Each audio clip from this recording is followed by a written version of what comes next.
আমি চেষ্টা করি যাতে পরে আলোচনা। আচ্ছা, পয়েন্ট নাম্বার 1 আপনি বলছেন আপনার তো প্রায় দেখি এখানে আপনার আজকে আমাদের দুটি গুরুত্বপূর্ণ সংগঠন centre of Indian trade union তথা CI2, অল ইন্ডিয়া কিষাণ সভা, সারা ভারত কৃষক সভা, এই দুটি সংগঠনের নেতৃবর্গ আজকে মহকুমা শাসকের নিকট 7 দফা দাবিতে প্রতিনিধিমূলক ডেপুটেশন সংগঠিত করা হয়েছে। দাবিগুলির মূল বিষয় হল অবিশ্রান্ত বর্ষণে বন্যায় সারা রাজ্যের সঙ্গে কমলপুরও ক্ষতি হয়েছে এবং কমলপুরের সবচেয়ে বেশি ক্ষতিগ্রস্ত হয়েছে মহকুমার উত্তরাংশ। দক্ষিণাংশে তুলনামূলকভাবে কম, পাহাড় থেকে সমতল সব জায়গায় কম বেশি ক্ষতি হয়েছে।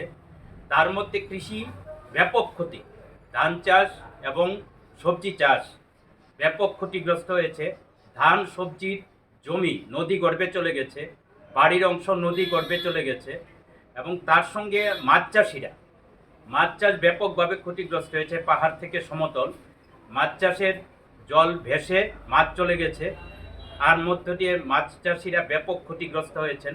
প্রাণী সম্পদ বিকাশ দপ্তরের যেমন বাড়িতে প্রাণী পালন করে পরিবার চালান, হাঁস মোরগ ছাগল গরু অসুস্থ হচ্ছেন, মৃত্যু হয়েছে, তাতে ব্যাপক ক্ষতির সম্মুখীন।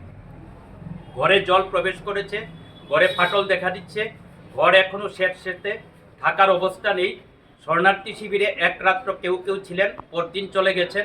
এখন এই অবস্থায় সাধারণ রোগ, বিভিন্ন জলবাহিত রোগ দেখা দেওয়ার একটা অবস্থান তৈরি হচ্ছে।